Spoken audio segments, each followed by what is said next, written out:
Good evening, all. On behalf of Intandem Research Club, I'm welcoming you all to the fortnightly symposium of Intandem Research Club of the Department of English, Queen Mary's College. Thank you, everyone, for joining us in today's conference, and I wish this would be a good opportunity for us to learn something new. And now I would like to introduce myself. I'm Lakshmi, first MA student of Department of English. Now I'll be the moderator for today's session. Um, let's take a moment to introduce our guest speakers.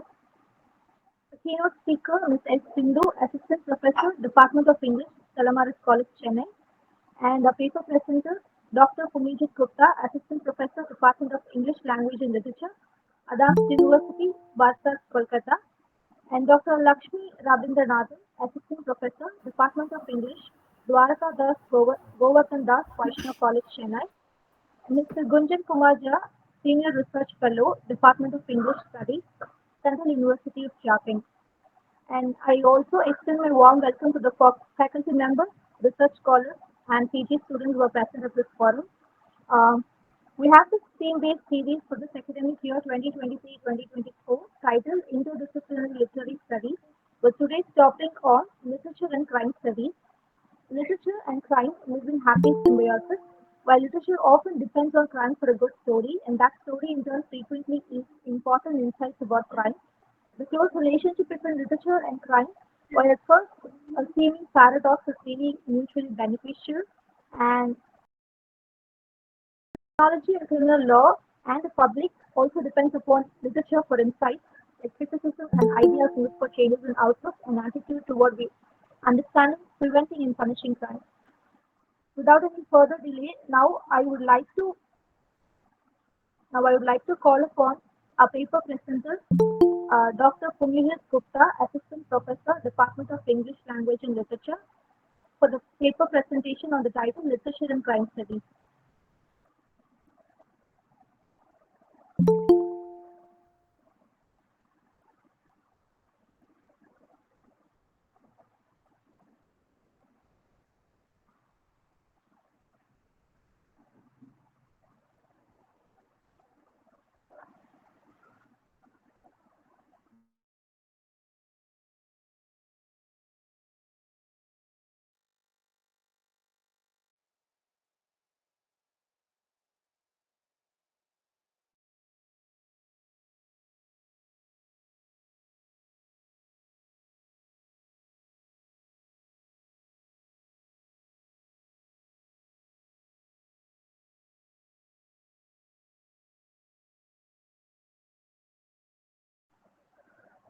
Thanks, can you hear me?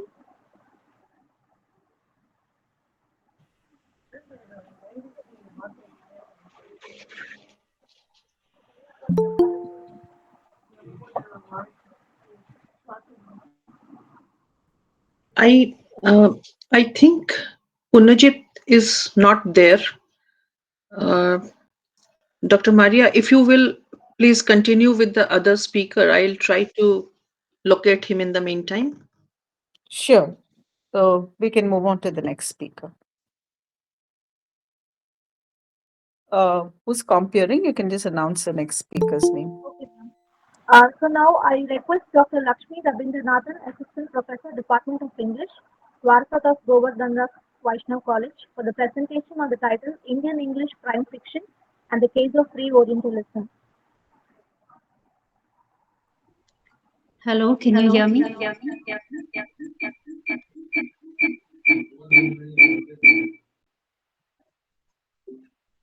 It's echoing, Lakshmi. Are you on two devices? Yes, now is it fine? Yes. Okay. I will be reading out from my paper due to certain responsibilities. I could not finish my PPT. Is that fine?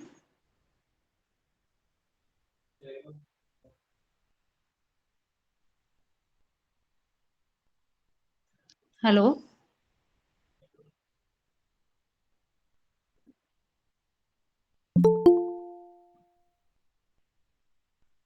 So, like I said earlier, I'll be reading out from my paper since due to certain difficulties, I could not finish my PPT. I hope everyone can follow. If there are any doubts, you can ask me at the end of the paper. So, The title of my paper is Indian English Crime Fiction and the Case of Reorientalism. Just a second, I'll switch on my video.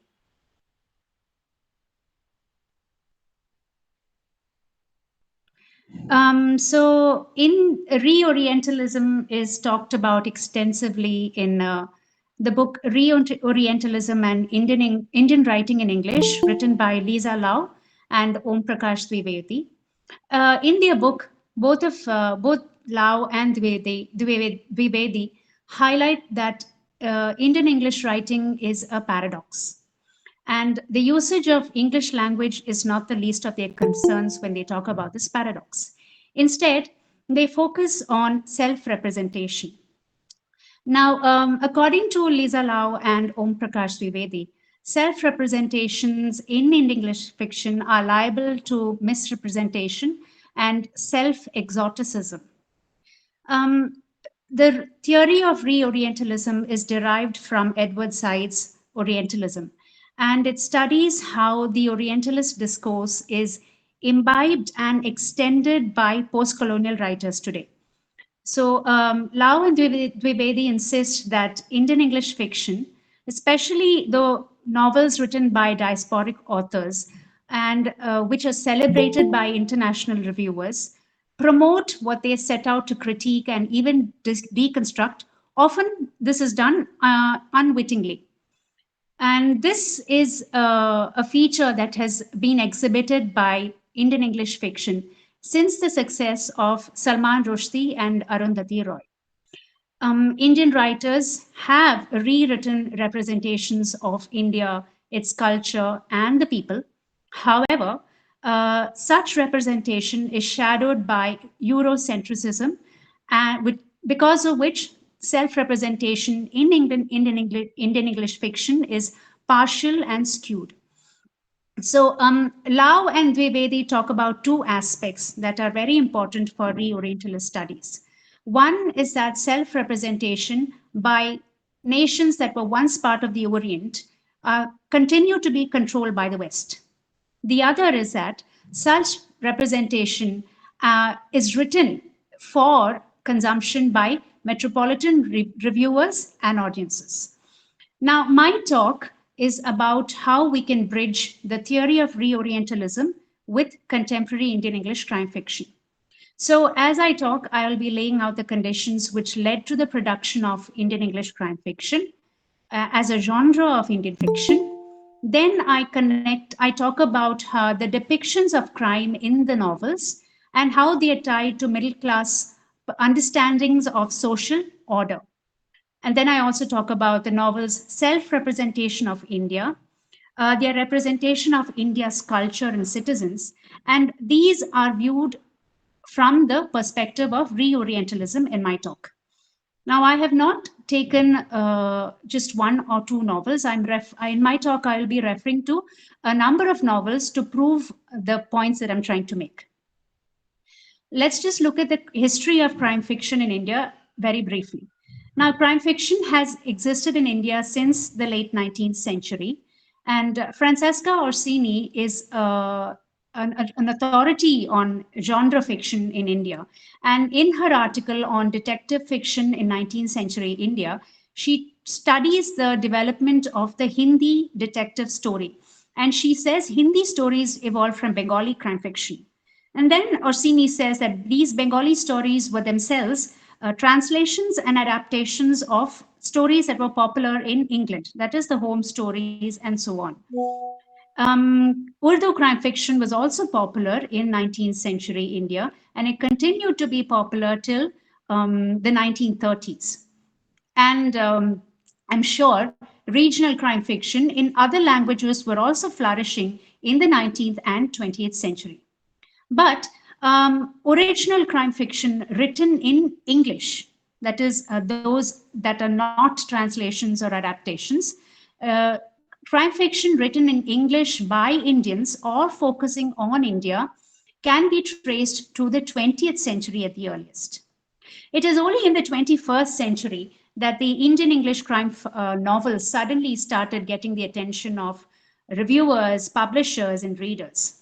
Now, many critics connect the development of the Indian English crime novel with the liberalization of the Indian economy in 1991. With liberalization, several international publishing houses started making their presence felt in the scenario. And today we see that the scenario is dominated by international players like Penguin and Hachette, and so on and so forth. And Shumon Gupta, in an article which focuses on Indian commercial fiction in English, shows that he pinpoints that international publishing houses have actually taken formulas that worked well in the West, and they have replicated this in developing economies like India.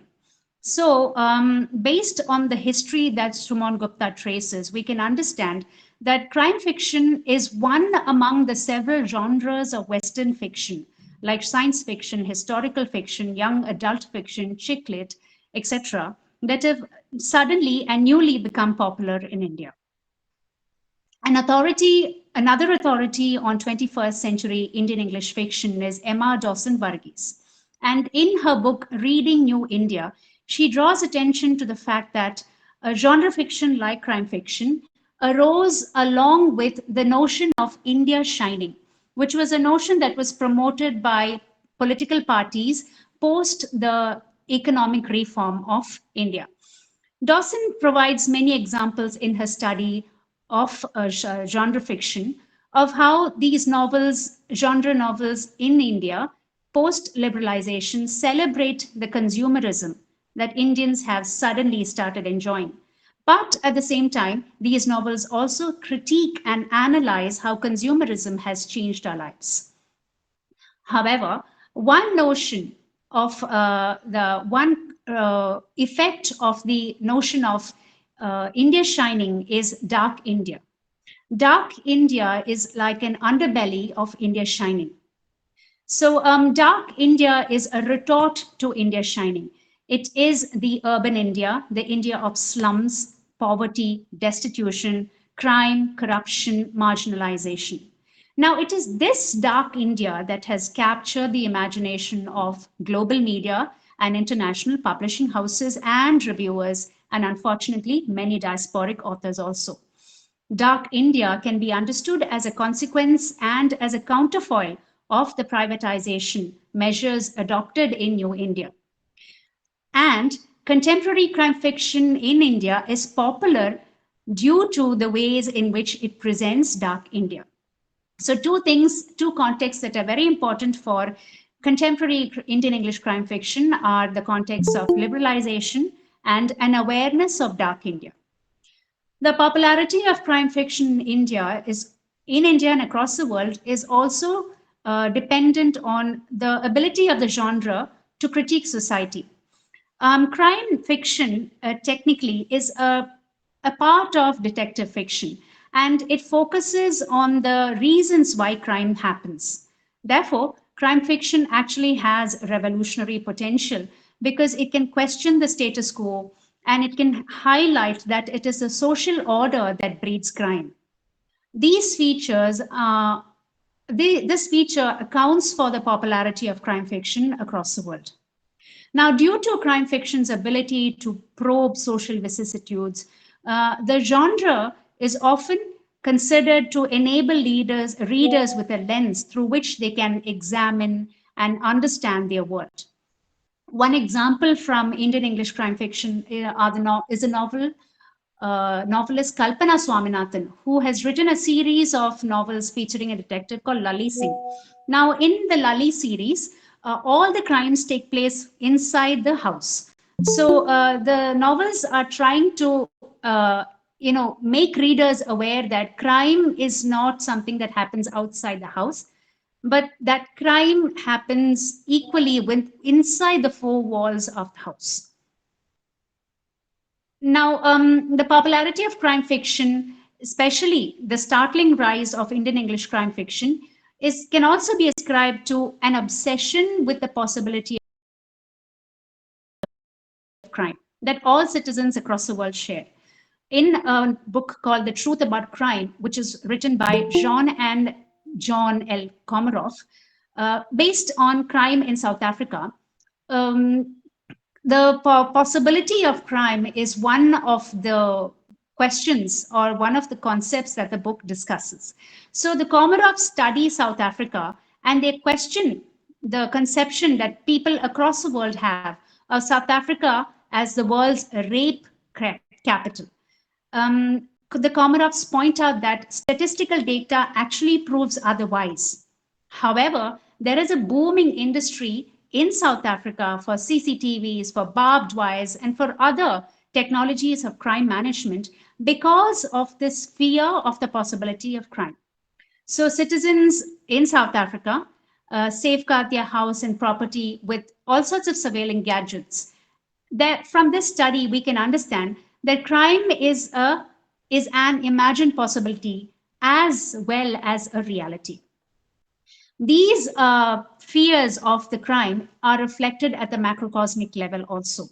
So today we see that governments rely on police. You can call their reliance an over-reliance on police to quell any possibility of social disorder. And the fight against crime is also a very important part of political manifestos across the world when it comes to election campaigning. So critics like the Komarovs, Andrew Pepper and David Schmidt, Michael Hart and Antonio Negri all underpin the neoliberal capitalism as the causal factor in this fear of crime.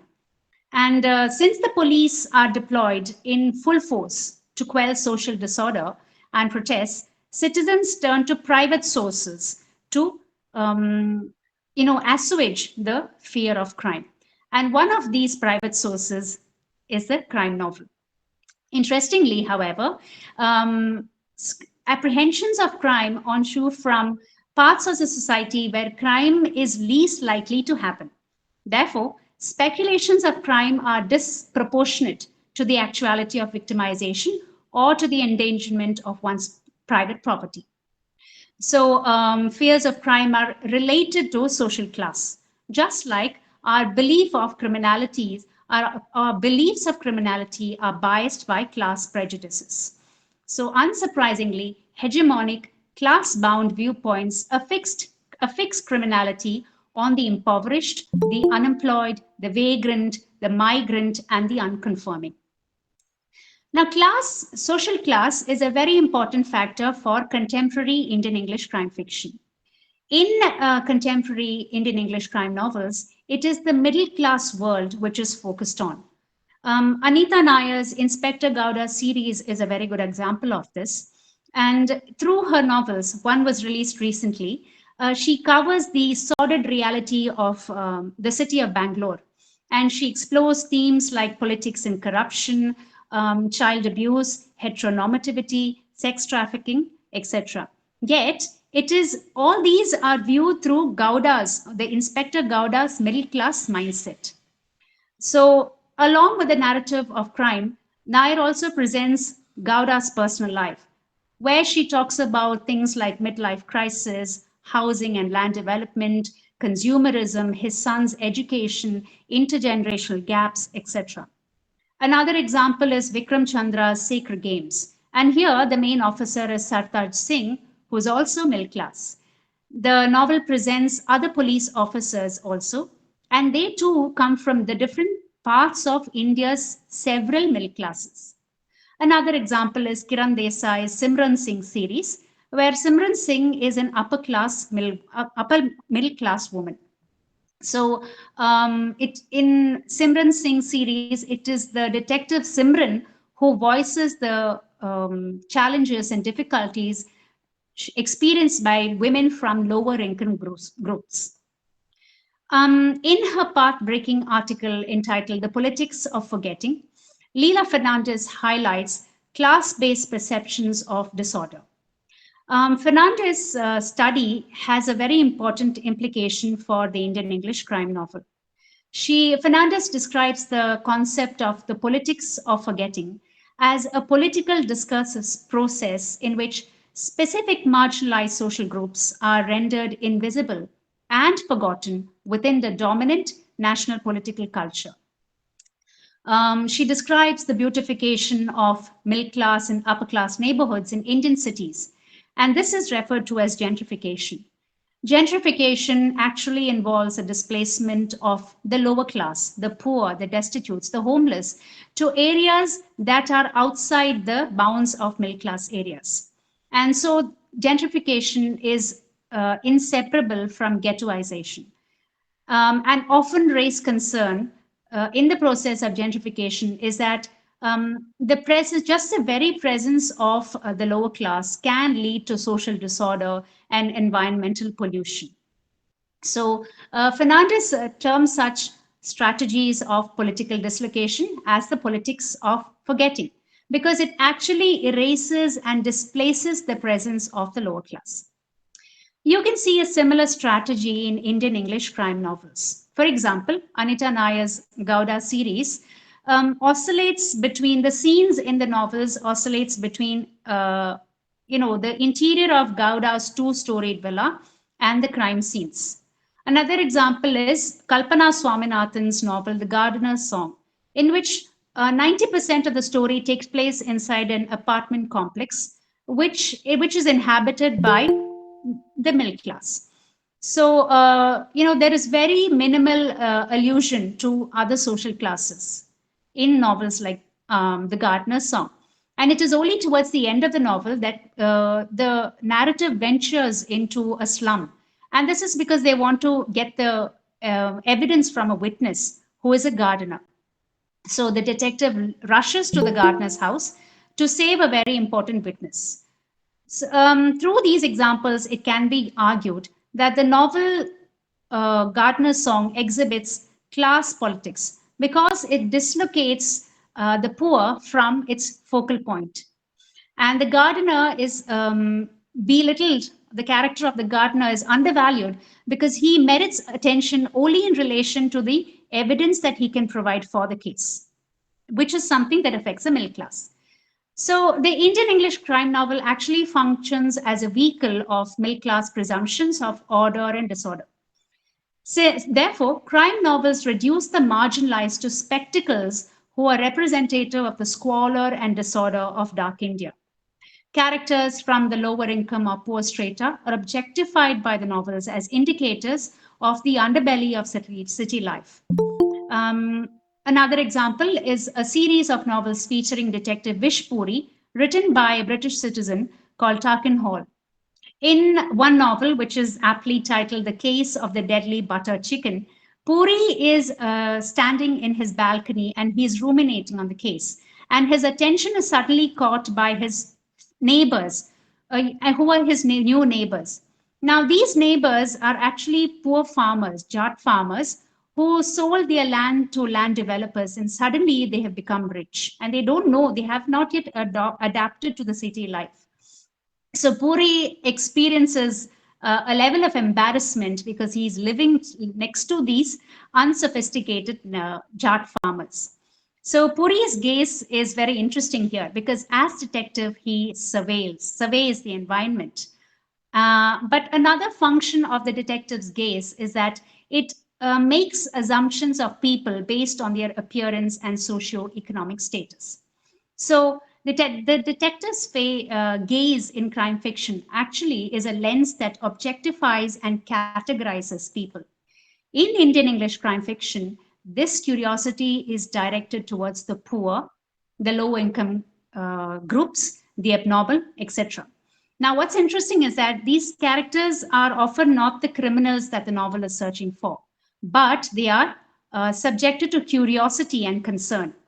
They are spectacles that need to be monitored, but they do not merit enough attention to be protagonists of any novel. Another example is Zach Oyaz's Once Upon a Time in Scandinavistan. Okay, so Zach Oyaz's investigation takes him to several parts of the city where he comes into, where he has conversations with many unemployed people. These unemployed people provide Bask with the investigating officer with valuable information, but they are also exotica in the novel who arouse the curiosity and the scrutiny of readers of this novel. While the corpus of crime novels in Indian English crime fiction emphasize that the status quo can be criminogenic, the preservation of such a social order is a very important objective for them. For example, Kiran Desai's Origins of Love features Simran Singh, and she has to go around searching for the family of a baby who was born out of surrogacy, commercial surrogacy. So the novel castigates commercial surrogacy, but its criticism is a little problematical because Simran actually investigates this case on behalf of a hospital which makes huge profit because it specializes in commercial surrogacy.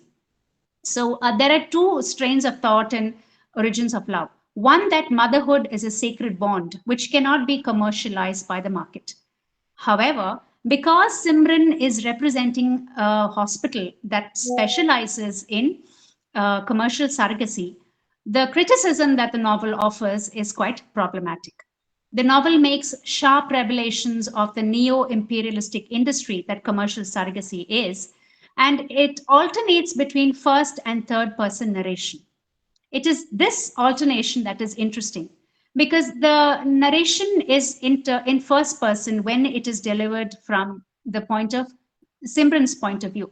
But the novel shifts to the omniscient point of narration when it is talking about the surrogates.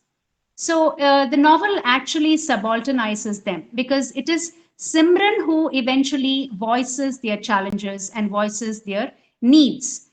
So this dual angle makes the criticism in Origins of Love quite problematical. In Anita Nayar's Cut Like Wound, which features Inspector Gowda, you find these dual narrative frameworks in the novel. The first person narration is from the criminal's point of view, and the third person narration is from Gowda's. It talks about the investigation. Now, what's interesting is that the thrill of the novel derives from the anticipation of the killer's identity. So, although the killer's point of view is, it's there from the beginning of the novel, it is only towards the end that we know who this killer is.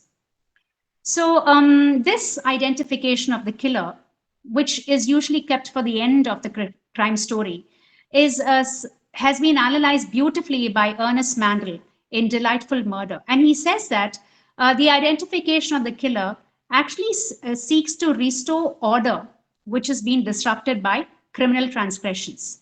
Singular crimes and their successful resolution uphold the belief that crimes are but abnormal aberrations which can be resolved, and these resolutions help to maintain the social order, which in the modern world is one espoused by capitalism. Such narratorial conventions treat crime as singular incidents, which readers can very safely and vicariously consume from the safety of one's home. In other words, Indian English crime fiction objectifies and commodifies crime.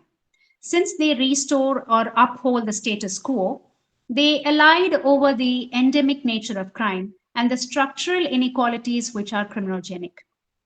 Indian English crime novels exhibit a tendency to objectify and essentialize Indian tradition and culture. They exhibit the feature of totalization, which is the casting of values or practices which pertain only to specific privileged groups within the community as values of the culture as a whole. You can see this in many Indian English crime novels, and novels like Cut Like Wound, Sacred Games, Witness the Night present a very stereotyped version of India. So in most of these novels of Indian English crime fiction, Bollywood cinema and music are taken to be representative of Indian culture. And the novels do not forget women too. Women are also stereotyped. For instance, in Kiran Desai's Simran Singh novels, the detective herself keeps referring to her dusky skin tone and her body weight. And she's presented as this liberated woman since she smokes, she drinks, and she has very non-committal relationships. So Simran's unorthodoxy implies that all women across the nation are restricted by paternalistic cultural and religious practices, which need not be true across India. Even the titles of the crime novels are suggestive of totalization. Some titles of Indian English crime novels are Once Upon a Time in Scandinavistan, The Case of the Deadly Butter Chicken, Sacred Games, The Widows of Malabar Hill, The Strange Disappearance of a Bollywood Star. These are just some examples. So the crime novels actually present to readers a very essentialized version of Indian culture. And this is similar to the image promoted by international media. So Indian English crime novels unwittingly and unknowingly convey the idea that India is a post-colony in disorder. This is the case of what is known as the post-colonial exotic, or the global commodification of cultural difference. And this is what Graham Huggan talks about in his book called The Post-Colonial Exotic. So Huggan pays attention to the commodification of marginality by post-colonial fiction. In these novels, the representations of India function as exotica for the new world of global capitalism, which are consumed with a lot of interest by a metropolitan audience. So Huggan suggests that these depictions are controlled by most writers, but with an ironic self-awareness. Similarly, Indian English crime novels depict India in a very stereotyped manner. And these representations are influenced by the conventions of the crime novel and market demands. Writers and publishers are aware of the formulas that sell well. And so the versions of India in Indian English crime novels are determined by the consumption requirements of readers and the industry. Therefore, the crime novel presents the nation, and just like the crime novel, the nation, that is India too, is commodified for consumption. As mentioned earlier, the popularity of Indian English crime novels is synchronous with the entry of international publishers. India is the third largest market for English books in the world. Hence, the interest that international publishers exhibit towards India is not surprising. While Indian English crime fiction continues to arouse interest, the novels that are published are actually read by a small percentage of readers because there is a bigger market for regional fiction in actuality. Yet, it is Indian English crime fiction that gets more attention from the international media and publishers. In reality, English, even today, is spoken fluently by a very small percentage of India's population. And a significant percentage of these speakers live in India's towns and cities. So this implies that the readership of Indian English crime novels, just like the readership of genre fiction, targets a very sophisticated readership, is a very sophisticated readership. In addition to being fluent in English, they should also have an awareness of the genre conventions. Consumers of the Indian English crime novel read about their own country through a language and framework that were imported and adapted. This means that the lens that the crime novels provide to readers is an imported one. Therefore, questions can be raised about how well or how truly the nation is depicted in Indian English crime novels.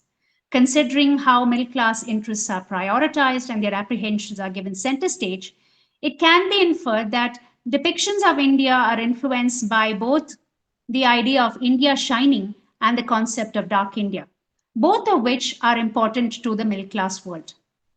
The Indian English crime novel exoticizes and commercializes India for consumption. The exotica of poverty and corruption captured by fiction from far, from based on, or from the global south deflects concerns of the periphery from the metropolitan world to the erstwhile colonies. The works that are analyzed by re-Orientalist theorists are actually fiction written by diasporic authors, and they're usually what is called literary fiction. And these are written for a very international audience. Indian English crime novels, on the other hand, are written for a purely Indian urban audience. And this audience's backgrounds and interests are very different from the poor and the marginalized who are shown in the narratives. Furthermore, these poor do not have any importance as protagonal importance as far as the plots are concerned.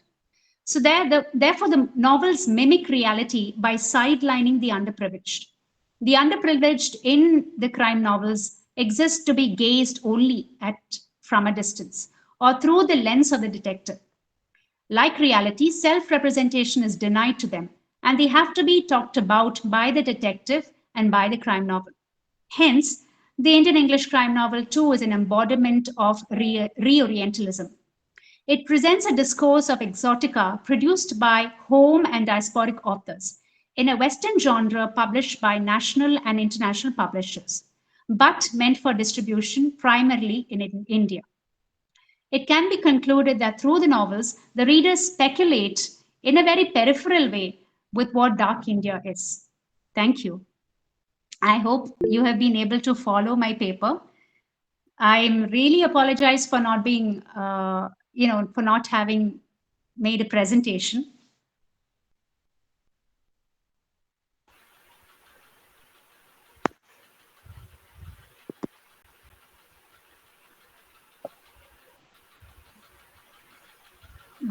Should I take questions now?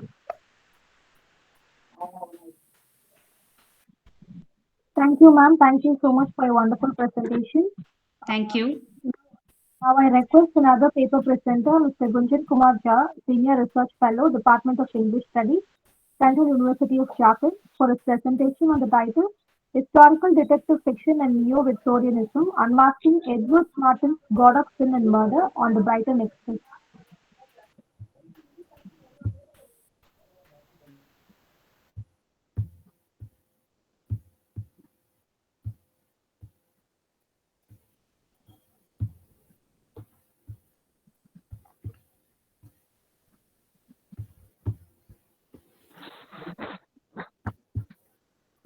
Yeah, is my screen visible to all of you? Yes, sir. Yes, it is. Oh, thank you. Good evening, everyone. Uh, I would like to carry forward from what Lakshmi Madam just mentioned, that detective fiction or crime fiction uh, asserts that crime happens not only outside the house, but it might happen inside the house also. And now there is the question, what if the crime involves some priest or clergyman from the church? The public would certainly be scandalized to know that the priest or clergyman are involved in crime, that too of sexual misconduct. So the present presentation, which I am going to present, the title is Historical Detective Fiction and Neo-Victorianism, Unmasking Edward Marston's God of Sin in Murder on the Brighton Express. On your screen, you can see Inspector Robert Colbeck. He is a detective inspector, a railway detective from Scotland Yard of the Railway Detective series. On your screen, you see Detective Sergeant Victor Leeming, Inspector Colbeck's assistant from Scotland Yard. Today, both Inspector Robert Colbeck, the railway detective, and Victor Leeming will take us to a tour of mid-Victorian England, 1850s, 1860s Victorian England, when both the railways and detective policing were in their early stages. As we all know that to the prudish, constricted, and hypocritical Victorian mind, sex was a taboo, an act, of course, indulged in, but seldom, if ever, openly discussed in polite Victorian society. And that a priest, much respected and revered, would indulge in sexual liberties would cause a scandal that the Victorian society will never forgive. Such liberties would certainly horrify the majority, but it was unbelievable to the Victorian society. Marston, through his perspective research and analysis, has tried to unearth these hidden histories, which are seldom talked about by most scholars during the Victorian society and even by the contemporary scholars. An entire narrative has been hinged on such little talked about acts of sexual misconduct in Murder on the Brighton Express, which is the fifth book in the famous railway detective series, a historical detective fiction series by the creator of the Railway Detective and Sergeant Victor Lemming, Edward Marston, a contemporary historical detective fiction writer. This presentation, through an analysis of Marston's representation of Victorian society in general and its religious life in particular, would attempt to penetrate the religion-sexuality interface to understand the sexual scandals of the time, particularly acts of misconduct involving men in cassocks and the societal response to such acts of sexual misdemeanor. The paper also hopes to locate Marston's narrative in the genre of neo-Victorian fiction, which, while engaging with the Victorian period, succeeds in presenting an alternative view of the Victorian society. This is the brief outline of the presentation. Historical detective fiction, as we all know, that it's a subgenre of the two literary genres, which is historical fiction and detective fiction, and it involves the setting is some distinct historical period, which features a detective in the present who investigate a crime in the remote rather than the recent past, and the central plot involves the solving of mystery or crime, which is usually murder. Uh, as you see, Sergeant Victor Lemming rightly points out that historical detective fiction acts as a vantage point to look at history. As a writer, it provides to Edward Marston a vantage point, an advantage to look back at history and then write the same history. And as a reader, it provides a vantage point to the reader to read those facts of history provided by the author and then cross check it with the historical facts. Now, Neo-Victorian fiction, in the book Neo-Victorianism, The Victorians in the 21st Century by N. Hillman and Mark Yullin, uh, they define Neo-Victorian fiction as to be part of Neo-Victorianism. A text must in some respect be self-consciously engaged with the act of reinterpretation, rediscovery, and revision concerning the Victorians. This definition of Hillman and Yulin, which counterbalances a nostalgic return to the past, also specifies that Neo-Victorianism seeks to advance an alternative view of the 19th century. And in this presentation, we'll be dealing with this alternate view of the 19th century of the mid-Victorian Victorian society, which is presented by our author, Edward Marston. This White Sargasso Sea by John Rice and John Fall's French Lieutenant's Woman are generally accepted as the books which inaugurated the genre of neo-Victorian fiction. Now let us meet the creator of the railway detective series, Edward Marston. Edward Marston is the pseudonym used by Keith Mills, who also writes as Martin Inigo or Conrad Allen. He has written hundreds of books, but he's hugely successful for his railway detective series. As Edward Marston, you can see he has written the Elizabethan Theatre series, the Doomsday series, the Restoration series, and so on. As Keith Mills, he has written the Allen Section series, Merlin Richards series. As Martin Inigo, Don Hawker series, and all these series are historical detective fiction. Now coming to the railway detective series, it is a contemporary historical detective fiction series which is set in 1850s-60s. All the crimes are related to Victorian railways. Till date, there are 22 books in the series, 21 novels, and plus one case book, which has 12 short stories involving the Inspector Robert Colbeck only. Each novel takes us to a different part of the country, sometimes abroad, sometime to France, sometime to America also. Solving the train robbery in the first book. On your screen, you can see the cover of the first book, the Railway Detective Series. Solving the train robbery in this book gave Inspector Robert Colbeck his title, The Railway Detective. These are the 22 books in the series. And the next book is slated to be published in the next year, Murder in Transit. That will come in 2024. So this is the book we are dealing with. in our presentation today, Murder on the Brighton Express, which was published in 2007. This is the fifth book in the series. The setting is 1854. In the book, we see a gruesome train accident which had been meticulously planned and executed with a single man as target. On your screen, you see the Brighton Express. This is the real Brighton Express standing at the London Bridge station, about to leave for the Brighton. So, and on your screen, you also see the clergyman. I'll say the name, I'll reveal the name in the later slides. So when the Brighton Express starts its journey from the London Bridge station towards Brighton, it suddenly collides with a goods train, killing 6 men instantly and injuring many more. But at the same time, we see that the train, the Brighton Express, on this Brighton Express, there are many stories and secret. And with the train, these stories and secrets travel conjoined by a single iron thread in the form of the train. And Inspector Robert Colbeck has to unravel these entangled stories. He has to find who the target was and who the fiend is among many suspects.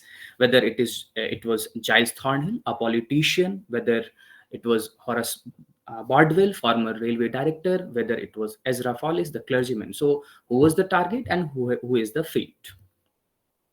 And as the story unfolds, we see that the railway turntable comes to aid Inspector Robert Colbeck, and then he changes his direction to find out the main suspect. So let us meet our clergyman, which used to bless the train at Brighton Express every Friday. He was Reverend Ezra Follis. On your screen, you can see. He is a clergyman, the rector of St. Dunstan. He is also a former chaplain of Oxford College. He catches the Brighton Express every Friday evening. He blesses the train, which meets with an accident. He is himself injured in the crash. But despite heavily injured and bandaged, he is ever ready to help the injured people. And that's why Superintendent Edward Tellis, he comments that disasters produce victims, but they also create heroes. And Reverend Follis is one of those heroes. But Giles Thornhill, who is a politician, he hates Follis for his involvement in political matters.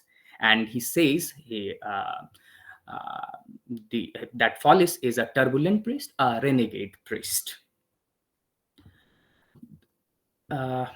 Inspector Robert Colbeck, he appreciates the intelligence of Ezra Follis, and he comments that Ezra Follis is a shrewd detective. He wished that he had his intuition. But then Ezra Follis says that if you would sat by as many sad deathbeds as I have and settled as many bitter marital disputes and listened to as many tearful confessions of wickedness and folly, you would become acutely sensitive to human behavior. So, due to his access and understanding, uses these knowledge of human behavior to take advantage of vulnerable women within his parish. And as the narrative unfolds, we discover his many acts of sexual misconduct involving several women. The first instance where we get to know about the real character of Ezra Follis is when Ezra Follis is successfully able to detect the liaison between Mr. Giddens and Miss Perriam. But when Inspector Robert Colbeck says that there are very few clergymen who would share his tolerant view of people's peccadillos, any other gentleman of the cloth would be scandalized by the relationship you discerned between Mr. Giddens and Miss Perriam. Ezra Follis says that God has punished them enough for their sins. I don't feel they deserve the additional penalty of my disapproval. Given their condition, they will get nothing but sympathy from me. So later we find Follis's many crimes of passion involving several women. You see Amy Walcott with Mrs. Ellen Ashmore, with Dorothea Jamieson, with Marion Inigo. On a screen, we see Amy Walcott. She is a flower lady, part of the flower rota at St. Dunstan. She worships Ezra Follis because Follis had given her unfailing support during the long period of mourning after her mother's death. And from that time on, she had dedicated herself to the church and its rector, giving freely of her time and energy. She's ever ready to do anything for Ezra Follis. And when she asks Follis if she can be of any help to him, Ezra Follis says, "Perhaps there is something you could do after all. Let us start with one of the Psalms, shall we?" So he asked uh, Amy Walcott to read from the Psalms, from the Book of Common Prayers. And he asked her to read from the first of the Psalms, which is, "Blessed is the man that hath not walked in the counsel of the ungodly, nor stood uh, in the way of sinners, and hath not sat in the seat of the scornful." So, this request to read from the Bible serves two purposes. First, it elevates himself, Ezra Follis, to a godly position. And second, under the cloak of godliness, he indulges in sexual abuse.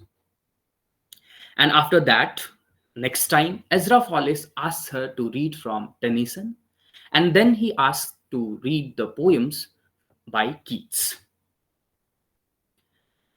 Ezra Follis and Amy Walcott both try to spend time alone. Ezra Follis gets the opportunity once in his rectory. Follis asks her to read the Lady of Shalott, but she's cruelly disappointed and deeply hurt when Inspector Robert Colbeck and Madeline suddenly arrives to the rectory. Follis too often visits Amy's house, looks for opportunities to be alone with her. Once he visits her drawing room, but the maid's is in the kitchen. So his motive is thwarted. Next time, Follis succeeds in entering her bedroom, and he tries to calm down Amy Walcott. He says there is no need to be frightened. No harm will come to you, Amy. I wouldn't hurt you for the world. I'll sit here. If you feel embarrassed, you can keep the dressing gown on. And Amy Walcott says she doesn't want to let him down. So you see the parallelism between the movements by Ezra Follis. From rectory, he enters to her drawing room, and then he enters to her bedroom, and then she enters her heart. Same, likewise, first he asks to read from the Bible, then from Tennyson, and then from Keats. Now we meet Mrs. Ellen Ashmore, housekeeper of Follis. She is compatible and understanding. Follis first enters her life as a priest counselor after her husband's death. Again, Ashmore is also ready to do anything for Follis. And Follis asks, he tries to win her confidence. He says, "You have been a rock, Mrs. Ashmore. You are much more than a housekeeper to me. You are a friend, a companion, a nurse, and I don't know what else. When the world turns against me or when the bishop admonishes me, I always have you to offer love and..." And finally, he possesses her, promising to take her with him wherever he would go after his retirement. "We have been through," he says, "we have been through so much together that I'll never part with you. You are mine, Ellen. You always will be." And then he kisses her full on the lips and wins her. Next, we meet Dorothea Jamieson, wife of the naval officer, Captain Alexander Jamieson. Dorothea Jamieson, she also she goes to St. Dunstan to worship. Soon, she is also succumbed to the charms of Ezra Follis, and romance begins between Ezra Follis and Dorothea. She used to spend Thursday of every week in London with Follis at his house. And in a way, Follis rescues her from long, lonely months when she was on her own, and uh, Alexander Jamieson was in his duty for his duties. On suspicion, Jamieson holds her captive and he starts torturing her. So we see the collision between the two trains had precipitated a marital crisis.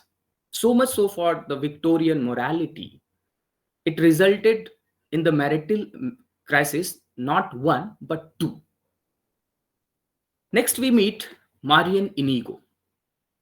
From Captain Jamieson, we come to know that she was the former housekeeper of Follis, and uh, she was never actually married to Follis. Marian Inigo used to spend Thursday night at the very same house with the rector of St. Dunstan. She lives in London now, bringing up their child in the cottage he bought her. But Dorothea is not ready to believe this. She says that Ezra would never look at a woman like Marian Inigo. He will never have a relationship with a mere servant. So this statement by Dorothea serves three purposes. First, it confirms Jamieson's suspicion about his wife's affair with the rector. Second, it deflates the narrative constructed by Ezra Follis about the former housekeeper. Third, it foregrounds Follis's strategy of cheating each woman by making them feel she is the only one and special. And now next, we also get to know how Follis tries to uh, make an advancement on Madeline Andrews. When uh, Inspector Colbeck takes Madeline Andrews along with him to Ezra Follis's house to confirm his suspicion, Follis asks her to read something. Madeline Andrews had never read in church before. So she's very hesitant to read something from for Ezra Follis. But Follis says, "You have a lovely voice, Miss Andrews, soft and melodic. It's well suited to Holy Writ. Let me hear you read from the first epistle of Paul, the epistle to the Corinthians. Chapter 13 will, I am sure, be familiar to you, which is, and now abideth faith, hope, and charity, these three, but the greatest of these is charity." This incident of reading unsettles Madeline Andrews. And Madeline Andrews asked Inspector Robert Colbeck why Ezra Follis asked Madeline to read these lines. So Inspector Colbeck explains her that the key to the entire chapter is the word charity. Change it to its true meaning of love, and you will perhaps understand why Mr. Follis wanted it read to him by a beautiful young woman. So instead of treating the word in its widest sense, embracing all forms of love, the rector saw only its more physical aspects. When I confronted him about his transgressions, he told me that they were crimes of passion. So we see that Madeline is used by both Colbeck and Follis. By Colbeck to confirm his suspicion. And that's why Madeline says, "I am not certain that I like that." To which Colbeck replies, "Don't worry, you were in no danger, especially when you were on consecrated ground. I am sure that he had no impure thoughts inside his church. He reserved those for elsewhere." And as the story unfolds, we see Captain Jamieson. he says that Follis is a philanderer and had other conquests too. Not only these 4 or 5 conquests of crimes of passion, but he had several conquests, several affairs. He had seduced a string of women before.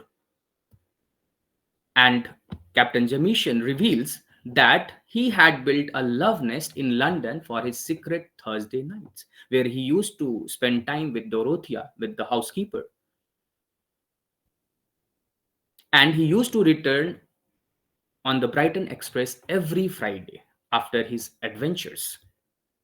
So the Brighton Express came to symbolize his wife's infidelity. And that's why Captain Jamieson tried to destroy both the philanderer Ezra Follis and the train. So we get to know that the real fiend was Captain Jamieson, Alexander Jamieson, and the real target of the train accident was Ezra Follis. So it is interesting to note here that how Marston has presented the criminal psyche.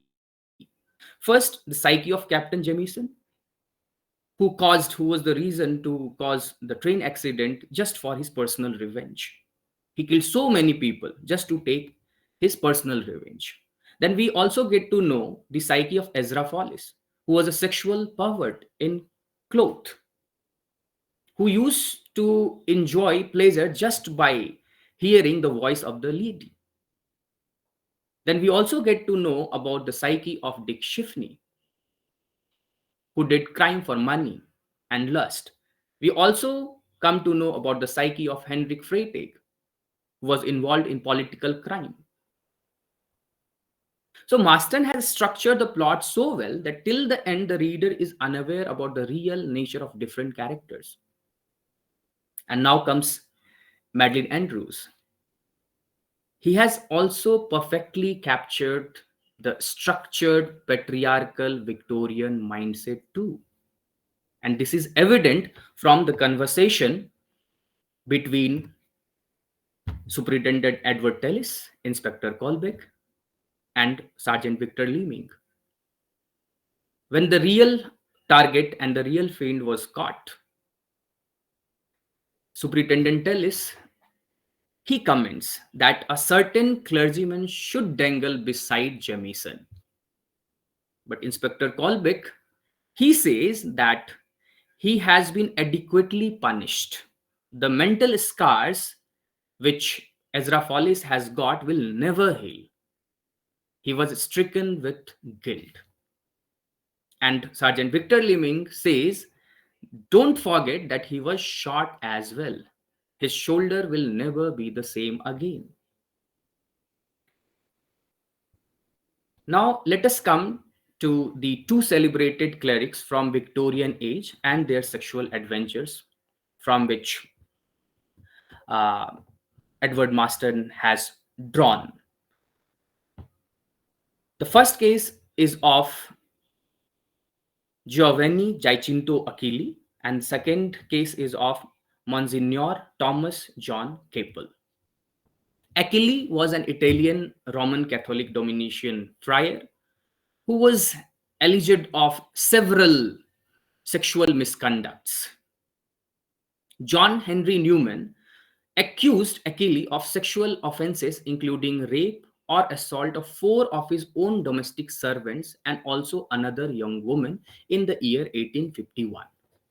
But Achilli denied these allegations. And Newman was convicted of libel. In the year 1853, Achilli was moved to America, where he worked on translation of New Testament into Italian. But there also, he was accused of adultery with the Miss Boke. In the year 1860, suddenly he disappeared from the scene, and it is believed that he had committed suicide. The second case is of Thomas John Capel. He was one of the most celebrated clergymen in the 1870s Victorian England. He was the rector of Catholic University College in Kensington in 1874, and this was the college of Cardinal Manning. In 1870, two American sisters complained that Capel acted with immodesty towards one of them during their stay in Rome. In 1873, a French priest alleged that Capel had engaged in criminal intercourse with a servant on one occasion, as well as repeatedly with the governess over a period of 3 years. And apart from these, he was accused of several sexual misconducts. In 1875, with a 23-year-old woman named Mary Stoughton, who came from a family of barons. Then in 1878, with a servant named Lucy Stevens, and with Stevens' mistress, Mrs. Emily Bellew. In the year 1879, Cardinal Manning, constituted a diocesan commission to investigate acts of criminal intercourse. But to save the reputation of the college, in which he had appointed Capel, and of the liturgy also in general, in lieu of punishment, Manning offered Capel 2 terms. First, to submit to Manning's authority and not undertake an appeal to Rome. Secondly, in exchange for not having a sentence recorded against him, he was to leave England. But uh, Capel did not agree to these terms, and he moved to Rome to the Holy Office of the Inquisition, where he was the charges against Capel was not proven. But in 1883, the propaganda informed Manning that Capel would be leaving for the United States. But there also in the United States, in October 1886, several papers reported that he was living with a woman named Alice M. Valencin in California, and that her husband, an Italian count, had named him in divorce proceedings. So, fearing public scandal after this incident, Rome suspended Capel a divinis, barred from performing mass and administering sacraments. Thus, Capel's reputation was tarnished, and he lived in oblivion till his death in 1911. So, we see here uh, that Marston, by presenting uh, the unpalatable truths involving these two real life cases, has tried to unearth uh, those unpalatable truths which would have never come to light during the Victorian times. First, no one would have dared to report in that age. Second, the church would have tried to hush it up, as we saw in the cases, these two cases, that the charges against both of them were not proven. In the first case, Henry Newman was charged of libel, and in the second case, it was not proven, and both of them were sent to USA. And third, no one would have written about these during those times. At the same time, we also see that women had no voice during the Victorian times. By the conversation of the three, Superintendent Edward Tellis, Inspector Robert Colwick, and Sergeant Victor Leeming, we see that no one cared about the victims of sexual abuse. They were really sad to know that Follis will never, his mental scars will never heal after what he has undergone. And Sergeant Victor Leeming comments that he was shot too. What about the mental scars which the women got? Women of the Victorian times has to undergo. No one, not even Colbeck, cared about these women. So thus, Marston, foregrounding an issue that was considered taboo during those times, draws an alternate view of the Victorian society. And unearthing these unpalatable sedimented truths of the age place these works in the category of Neo-Victorian fiction, which presents an alternative, more authentic, and more layered view of the Victorian society. In the conclusion, I'll just say, as Inspector Robert Colbeck and Sergeant Victor Leeming says, beware of the gods of sin. Thank you all.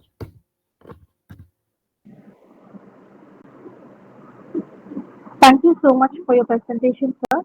Now, I request Dr. Punyajit Gupta, Assistant Professor, Department of English Language and Literature, Adamas University, for his paper presentation on the title Literature in Crime Studies.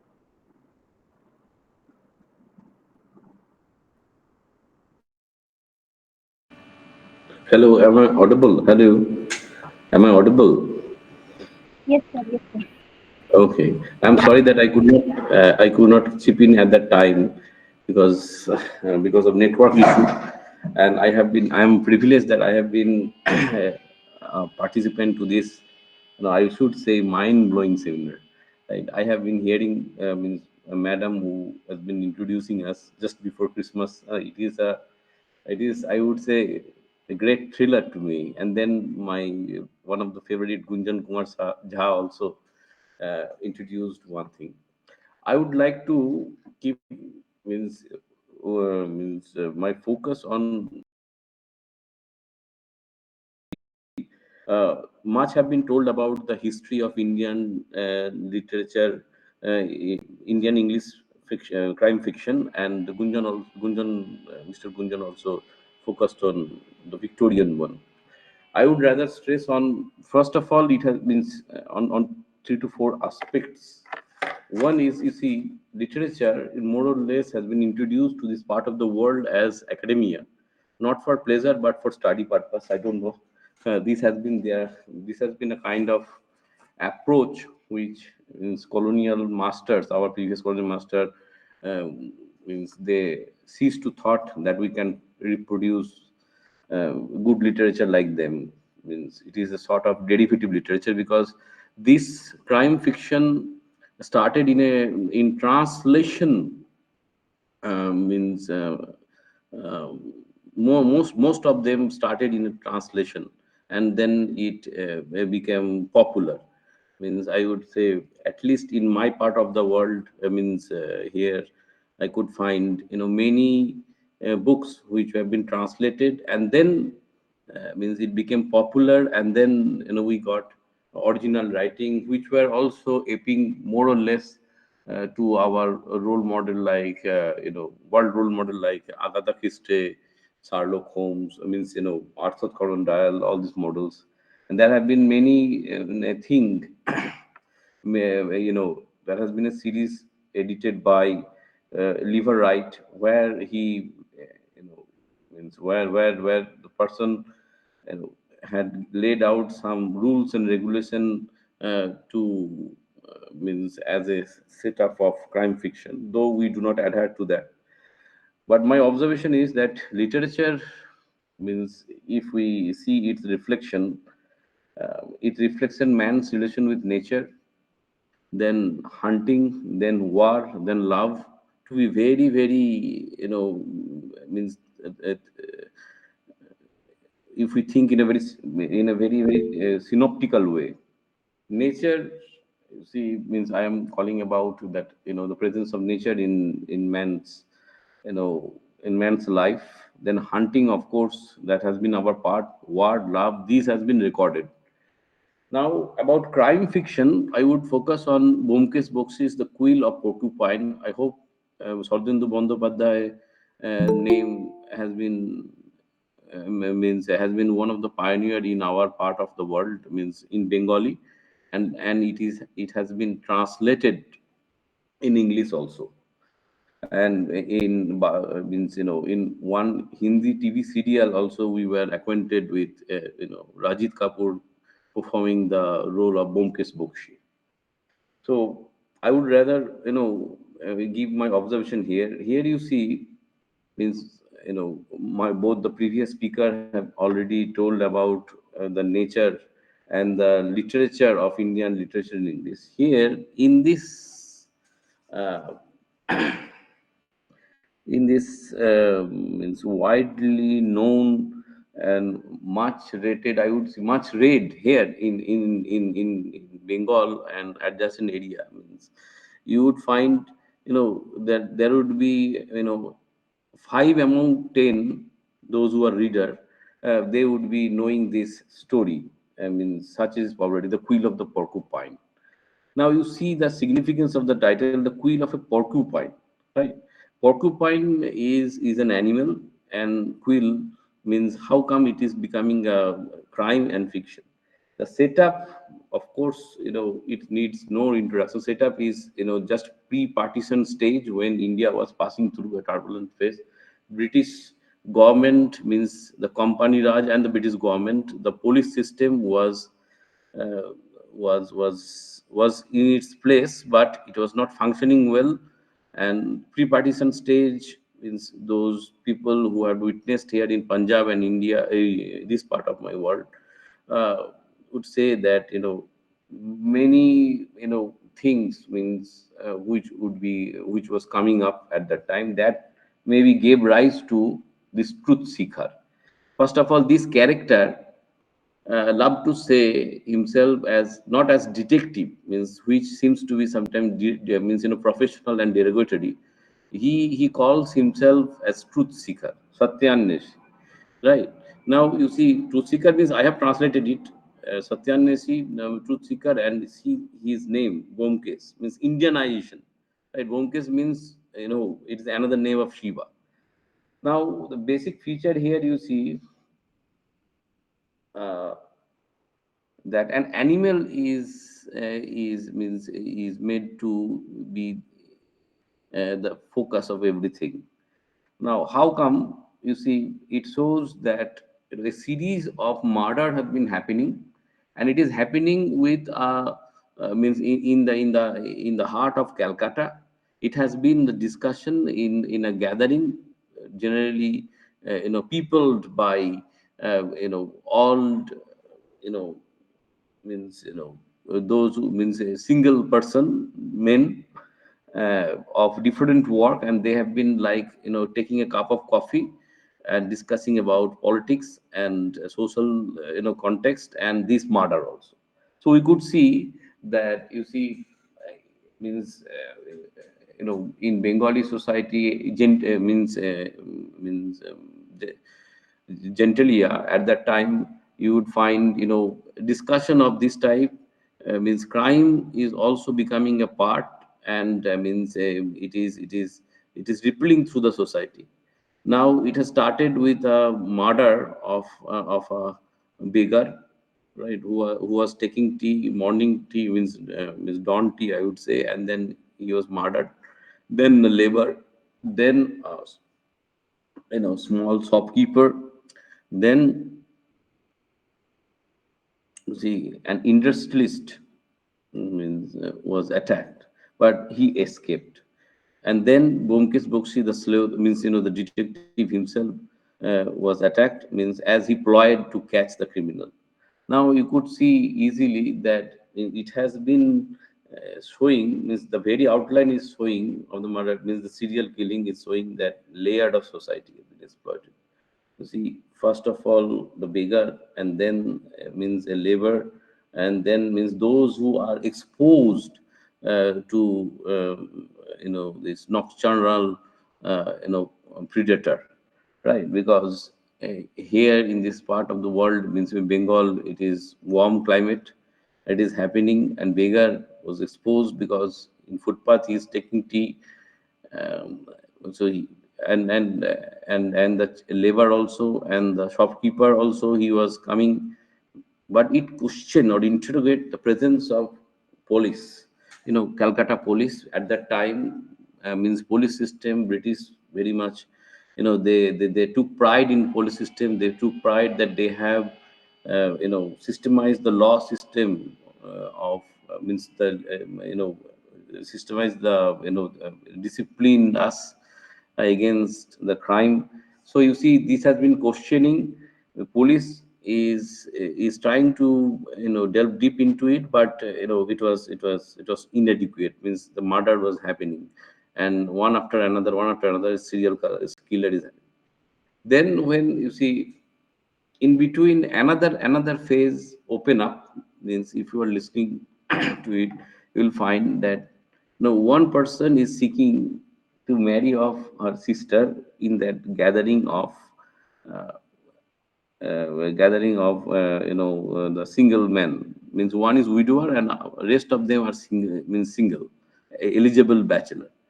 So he went to the senior most fellow, who was a leader. His name is Lahiri. Said um, uh, that you have to gather, you have to look for a bridegroom for my sister. Then that is a discussion. That bridegroom means your family is higher caste family.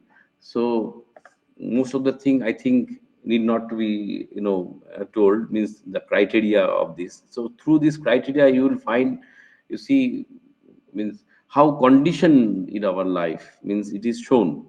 So in that higher caste they would be needing another higher caste. Then you see the bridegroom must be a handsome fellow. Then you see the bridegroom must be well off, right? So these type of criterias were there, and he was requesting that elderly person to look for the match. uh, and the match was also found in between, means among the gathering one person was there who had, means who is living alone. Is after he has succeeded his father's factory of cosmetics, means factory of making cosmetics, right? So and he along with his servant only live, and so means the marriage happened. Now, during the night, first night, you see that the bride disclosed that she is uh, forcefully married, and she do not want to live in any kind of relationship with her husband. So you see a peculiar problem. You see nowadays it has been means a kind of topic, divorce and marital dispute, all these things. This is a story, means at least 4 decades back. So that girl is telling that I could not live with you, and I cannot accept as your husband in any shape.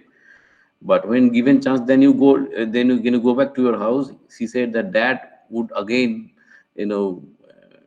give me, very bad name. My family will be disgraced. You see, this caste system means it is so rigid, and my elders would not be able to, means who had grown old, very old octogenarian. He is having octogenarian, grandfather, who would not survive of this shock. Such orthodox was their family. And then next proposal is made to the bride, is that means you just um, you just go to your home, and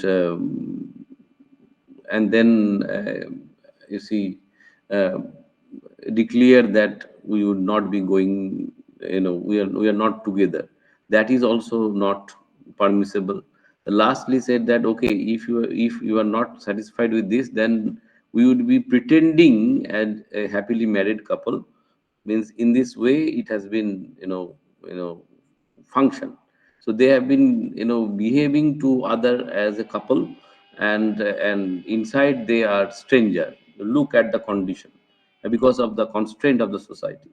Now in between, you see, the crime was happening, and then after the murder of shopkeeper, this husband Devasis Botto, his name is an industrialist. There are many layers of the plot. Means he has been called by one of his friend there, who was a footballer, who wants to borrow money from him. And then he went there, and then when he was returning from a park, means here, means the local, means are real, right? Ravindra Sarovar means, here if you come to Calcutta you will find this local. So there you will find the exact situation is there, that people meet and then go away. All these things are there, very realistic. And then when he is returning, it means he was stabbed with that quill of porcupine. You see the murder weapon, quill of porcupine, right? but means he fell ill, and that news came, and then both Deepa, means his wife, and the servant rushed to hospital.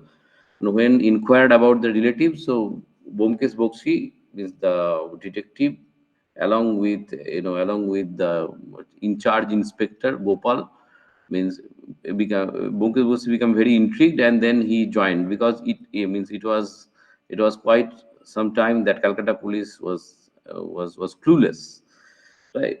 So while investigation, you will find that you know it is coming up that the girl means 17 years old, and fallen in love with one of the friend of his brother, who was a singer. Have you understood? Who was a singer. Now, and girl also love these things. So at that time, when it was revealed, when she was about to run away, he was caught by his brother, and then as happened in many of the Orthodox family, that he was married off unwillingly. So you see, she never disclosed her lover's name, but it is, you see, the point that singer transformed into a murderer, right? You see, a man of artistic sensibility is transforming into murderer. Then through investigation, it again came out that the singer was well off at the initial during his childhood, but when his father passed away, his fortune also left him, and he had to achieve his means achieve his feat with great hardship, and he is now more or less renowned Rabindra Sangeet singer. Means on and off he has been called on All India Radio. At that time, it's very famous, like today's FM. So, but still, a singer cannot earn much, right? It is very difficult. And he was married, and he during the means when he revealed, when he was caught, means, and then he revealed that uh, he was married, and then his in-laws had fooled him, or lied him, and his means his means his wife was very uh, you know weak and suffering from various diseases, and could not recover fast, and that's why he has to take all the all the medical pressure and money he spent, and then she passed away. So he want to take revenge on these orthodox upper classes and caste system. Or you see, means it seems to me like it is like looking back in anger, and try to avenge his position. So he was also, means, in this turmoil period, political turmoil period, when partition was happening. So he want to take opportunity when the grip of law was loosening up, right? He tried to you know manipulate a girl of 17, of higher caste, and also well of family. And then he insisted her, means he did not stop her to marry. He insisted again to continue the relation without revealing his name. And then he, means, his eye was actually, motive was to kill her husband, and to become, you see, the proprietor of that company, means cosmetic company, along with his wife. So you see, means, a kind of, means, I would say, an attempt, though very I would say, in a very uh, negative way, or, means, I would say, derogatory way. It has been an attempt to break the class, to break the the rigidity of caste, to break the the jinx of means put forward by the society. You would see these things coming, and that's why the name quill of porcupine. Now, how man is degenerating into an animal means when quill of porcupine become important, you see, means porcupine is in danger, but it has means the quill of porcupine is used to eliminate one by one and commit this uh, you know serial murder. So you see, means like my former speakers, it reveals the entire canvas of the Indian society, Indian political and socio-economic, period means a period of that means it revealed ancient Indian consciousness. It revealed means the socio-political means set background of that time. Then you see that all the characters, they as if means like Chaucer's character, you see, means they are so true to their means element, that it looks like that they had fallen from the reality on itself. Means it is not from any unreal thing. Means there is a means when Bomkesh Boxi is one by one investigating in that, and you would finding that each and every character is having means a secret. This secret, you see, this secret means, and this means keeping secret, and it means keeping a kind of means marks on their face, means also putting up a theme of hunting. Hunting, I would say, you see, has been inherent in our nature. You see, means hunting is two pronged here. One, the hunting means done by the predator. Means predator means um, uh, that criminal, Proval Gupta, right? So he is also hunting with an animal's, animal. He is not using any man-made weapon. Means his basic instinct is shown through using this animal. Thought means animals. The means weapon, see, to defend itself, right? So this degeneration, number one, from human sensibility to animalistic way. And the second one is that if one goes mad, means like this, means one become degenerate into animal. Now it has been the society's duty to hunt it, to save. Means, you see, just try to imagine that the lion or the mad elephant has come to a town or a city, and then means we have to chain it. Means just try to visualize Godzilla, the film. They are procreating, so it requires the whole machinery to stop, right? So Bomkesh Bokshi means the police machinery trying to figure out and hunt it.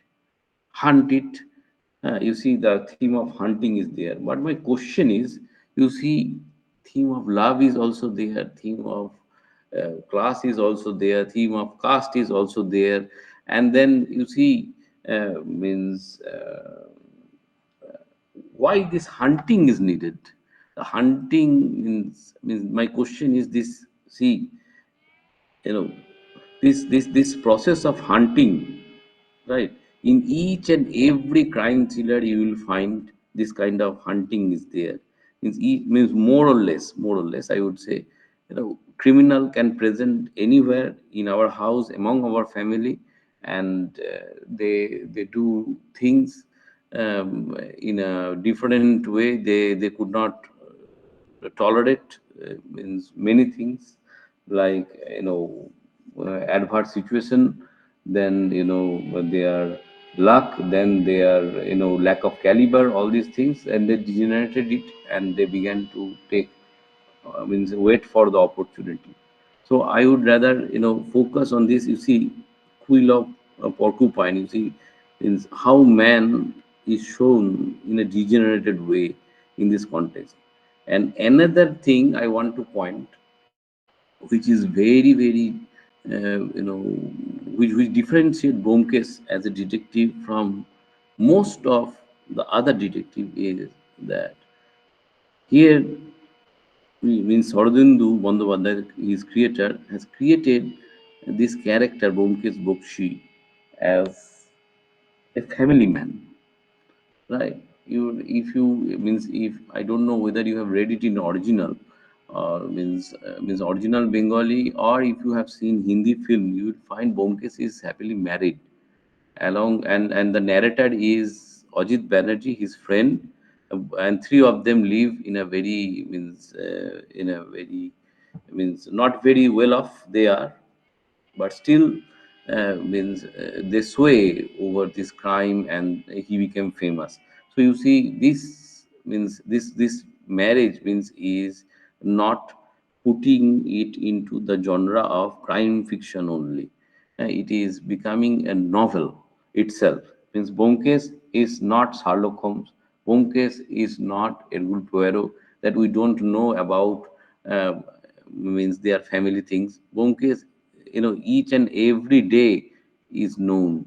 Means he is shown, uh, you know heading towards the case, solving the mystery, or setbacks, all are happening means during his means with simultaneously with his family life. He has to look after his ailing child, he has to look after his wife, means and his wife is also continuously helping in this. And symbol means, you see, this surnames also used, having caste reference in those time. Nowadays also we overlook it, but like Proval Gupto, you see, Guptos, they belong to a caste neither upper neither lower, but they are thought that they are very they could not they could not do any physical job. They are in between, so they are neither considered that you are higher, means means at least from uh, the caste dynamics of Bengal. So here Proval Gupta is the name is given, and then Bomkes Bokshi. You see, Bomkes Bokshi also do not belong to uh, the highest caste or Brahmin.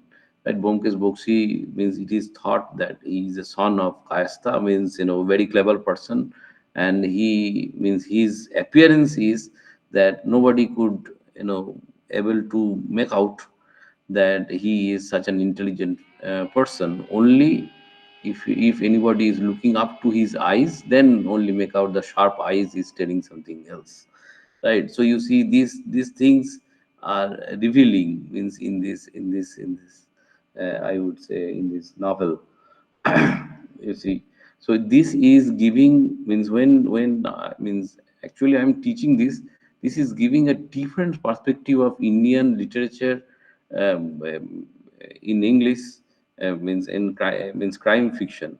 You see, we means we do follow adhere the worldwide pattern of crime fiction, but we have in those days, 1950s, 60s, 70s, we those have a very unique pattern, right? That we would be placing our problem.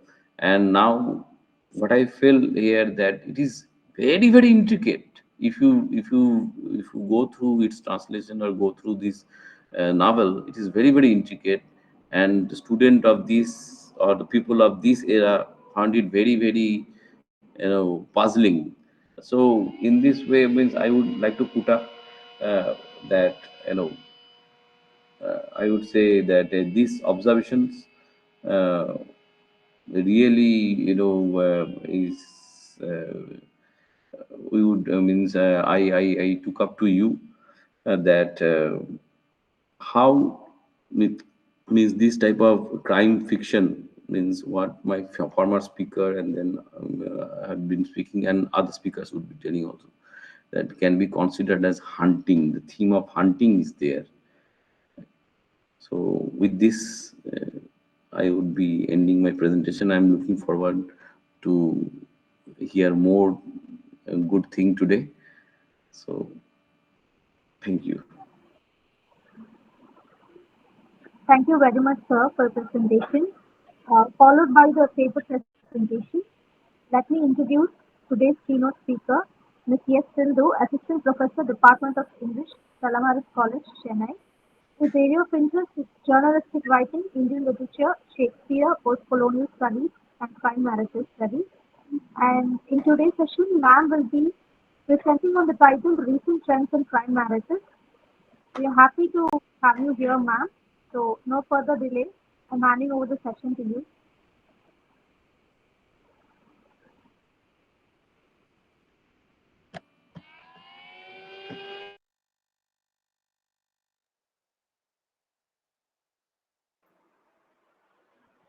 Good evening, all of you. Is my screen visible and am I audible? Yes, visible. Thank you. All right, thank you. So today my presentation is going to be, first of all, thank you for this opportunity. And it was a pleasure to listen to all the speakers. It's interesting that all the speakers spoke on crime fiction that is rooted in India. So my talk is going to be on recent trends in crime narratives. So crime fiction today is quite interesting because there are a lot of exchanges that are happening from within countries, across the countries, and things like that. So that's what I'm going to be primarily looking at. And just give me a second. Is my slide moving? Am I on? Yes, Yes. it is. It Yeah, is. thank you. All right. So, in his essay, Innovation and Repetition, Umberto Eco notes that the reading of a traditional detective story presumes the enjoyment of a scheme. So, crime and investigations are usually pretexts, they are very formulaic. So, what the reader loves is to continuously recover point by point what they already know and what they want to know again. So this is one of the reasons why crime series are extremely popular, because pleasure comes with repetition, right? So, but what readers and spectators particularly love, probably even more than this narrative scheme that they generally enjoy, is returning to the world of the stories that they are so familiar with. So contemporary detective fiction has also started developing complex story worlds, and audience's interest or readers' interest does not solely lie in unraveling of a plot, but also they also find themselves immersed in a world or setting which is at times very unfamiliar to them. So detective fiction in that sense can be seen as a genre that appears as what you can call a global phenomenon.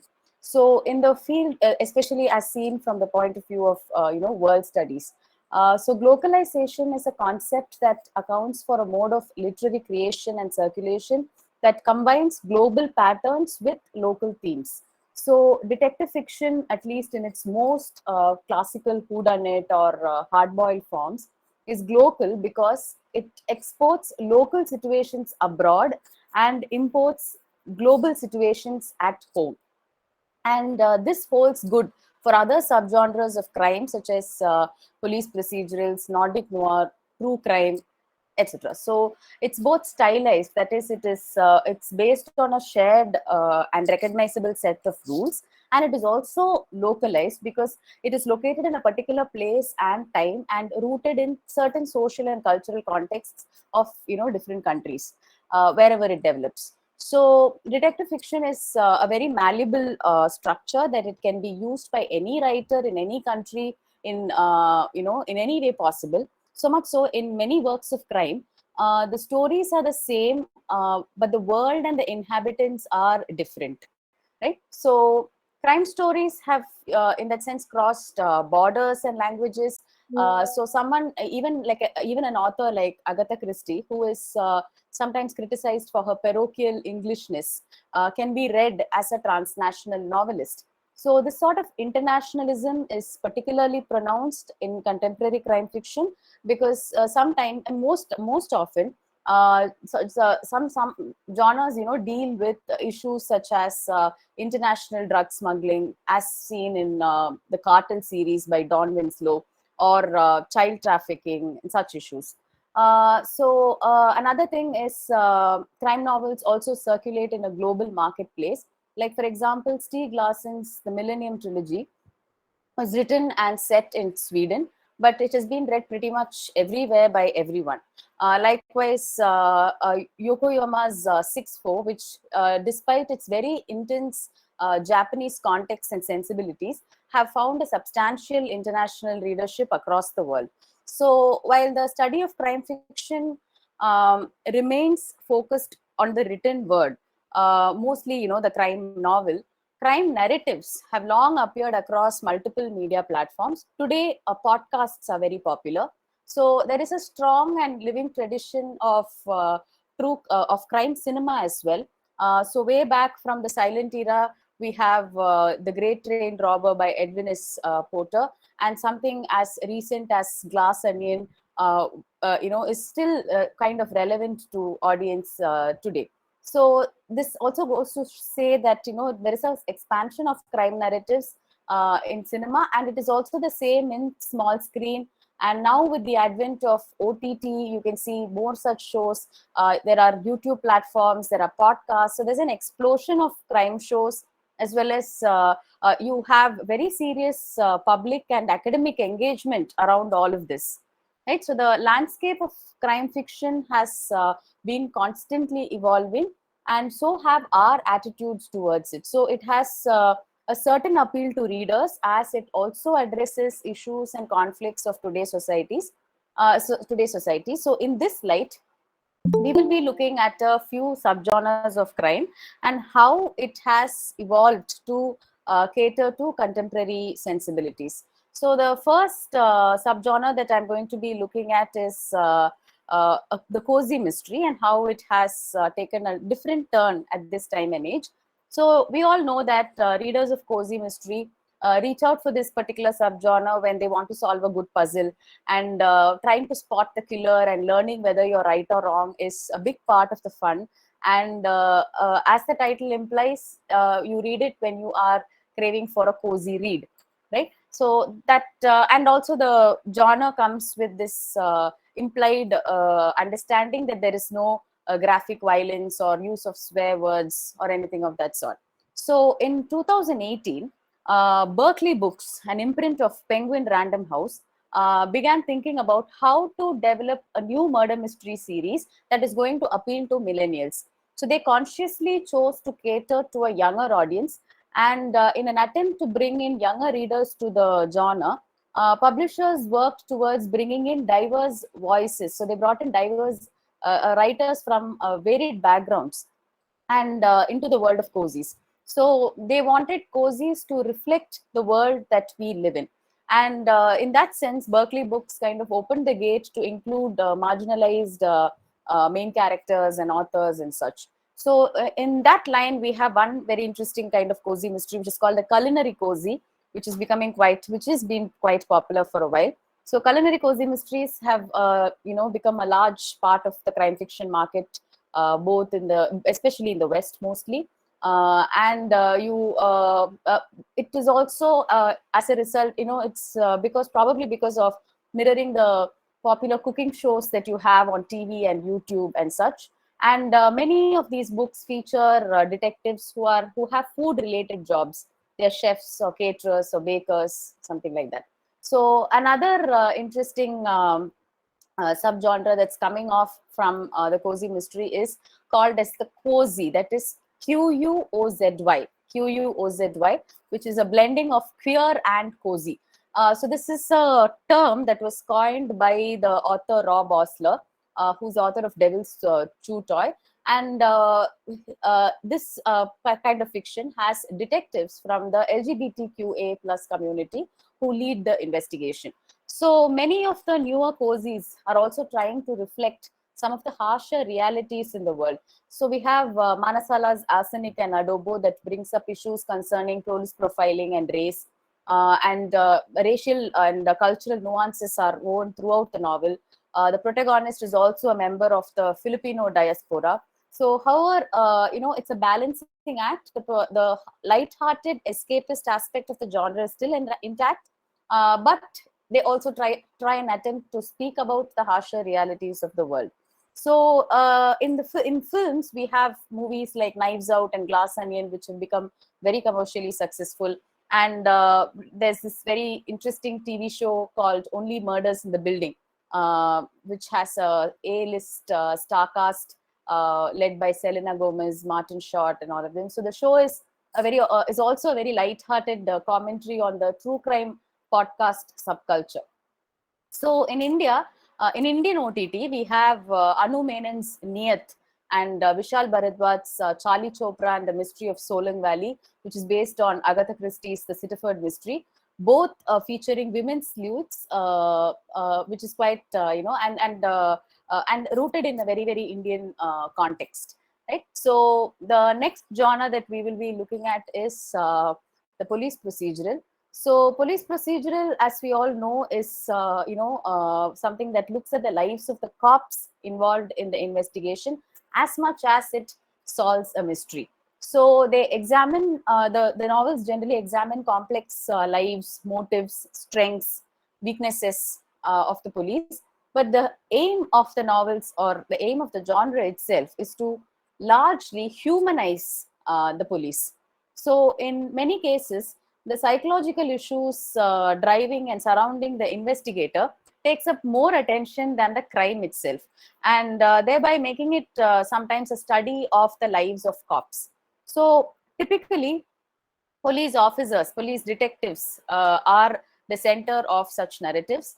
However, with the popularity of this novel Darkly Dreaming Dexter, which was also made into a TV show called Dexter, that revolves around a blood spatter analyst who moonlights as a serial killer. And there's another TV show called CSI, Crime Scene Investigation. With the advent of all of these shows and books, you have forensic analysts, professional sketch artists, IT specialists, handwriting experts. All of these people have begun to take center stage and feature as the primary detectives. Right. So police procedural, despite being a very popular subgenre of crime fiction that has led to the spawning of numerous TV shows and films, has also been strongly criticized for its sexism, homophobia, and most often organized police repression. So also the genre is such that it actually the narrative centers around a cop, a police. But in the wake of the recent death of George Floyd and the Black Lives Matter movement, there is evidence that trust has collapsed across the globe on the police. There's no more trust on the police, and the public now is able to see police brutality as a major problem. And the Black Lives movement has therefore become a wake-up call for crime fiction writers and screenwriters. So altering the nature and fabric of the cop drama is going to be a difficult task, given that it is a very popular genre and it has a very deeply entrenched status, and it has an independent fan base for itself. However, there's this novelist called Michael Kaufman who's written this novel called The Last Exit, which is a futuristic police procedural.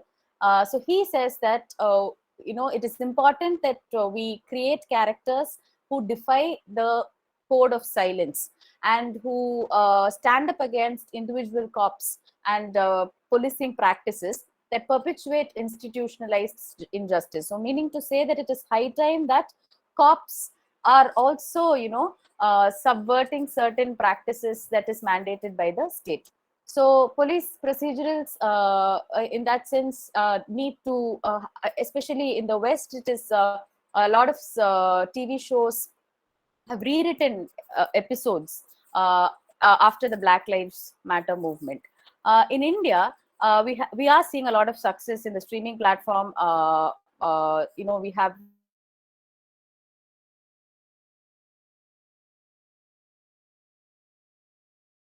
All of these come in this limited series format on OTT, and they have very layered and detailed storytelling. So they also tend to highlight the challenges of a very overworked, burnt out cop, and them having to deal with public outrage, media pressure, while investigating using very limited resources and manpower.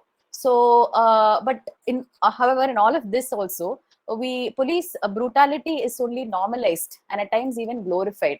A lot of commercial cinema has also glorified police brutality, but this genre also focuses on mostly normalizing it. So there are a number of Malayalam cop films, both police procedurals as well as dramas, and some of them have also criticized the police force. Of course, they've also humanized, criticized, and glorified it, but there is some level of criticism that is taking place in that front. So some of the interesting movies are Drishyam, Night, Anjam Padira, Forensic, etc. So maybe when you have time, you can check them out. So the next genre that we are going to be looking at is the true crime. So contemporary fascination with true crime has certainly been propelled because of the podcast, which is acting as an important medium. And now with it's from podcast, it's also become YouTube. So as a genre, it has given us an insight into why other people may act the way they do, and allows us to examine the darker side of humanity from a very safe distance. We can kind of, vicariously experience extreme situations and emotional responses from the safety of our home. And this safe remove, makes us, the reader or the audience, take the stance of a voyeur as well, right? So true crime has a long history of affirming to very conservative notions of justice. But at the same time, today's true crime is beginning to focus more on advocating for those who have been wrongfully convicted or something like that. So two interesting shows that came in the recent past, one is a podcast and the other is a show. Serial is the name of the podcast, and there's another show called Making a Murderer, which is available on Netflix. Both are actually indicative of this trend. So I'll take an example from this podcast Serial, which is like an investigative journalism podcast, which is produced by one Sarah Cohen. So which this particular podcast has a world record for being one of the most downloaded podcasts in the world. And the first season dealt with the case of Adnan Said, who was convicted for the death of his girlfriend in 1999. So in the subsequent year, he was found guilty and he was sentenced to life imprisonment. But Said's case started gaining widespread attention around 2014, when the podcast Serial raised several questions about the conviction, and a flurry of legal activity followed. And sometime around 2016, a new trial was ordered, and which resulted in the previous verdict being overturned. Sometime last year, Said was let free after spending 23 years in prison because of a podcast. It all started off with this podcast. So the genre in this case has become an impromptu branch of the judiciary itself. So the post-serial true crime boom, as we can call it, is a very interesting revival. And the wider cultural shifts in this arena of also the wider cultural shifts also deal with the politics and ideology that have influenced this genre. So people have become more skeptical about the institutions that are meant to serve and protect them, and their interest in such shows such as Serial or Making a Murderer both focus on the possibility of wrongful conviction and imprisonment. So it also kind of so going by this trend, true crime has also, in a very strange way, it's acting towards social justice, right? So then there's another very interesting YouTube show, which is called as Bailey Saren's Mystery and Makeup. So this is for people who like to watch a makeup video which is peppered with tales of killers and their crimes and such. So the show is actually done by one Bailey Saren, who has over 7 million subscribers on YouTube.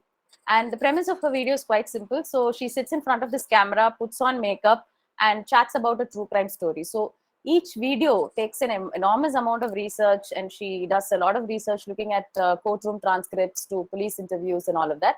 So one of the most popular videos in the series is about Jeffrey Dahmer, a notorious American serial killer who said to have murdered who murdered 17 young boys and men.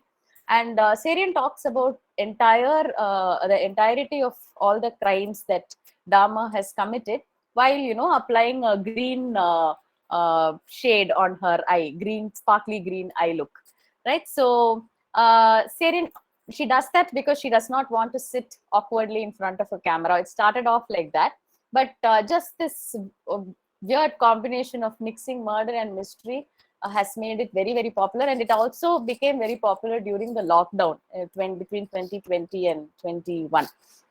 But this trend of true crime blogging and podcasting has received its fair share of criticism as well, because it sensationalizes crime, glorifies violence. It is also insensitive, entertains the masses by profiting from the suffering and exploitation of victims and their families, especially when they ask the audience to like, share, and subscribe to their channel, or offer a 20% discount on a promotional product as they share details about the crime and the victim and such. So there's a tremendous responsibility in working in this particular genre, in that the genre can be quite horrific to the victim, because their power is also, it's taken away all over again. So one of the ways in which you can recover from trauma is to have power over your own narrative.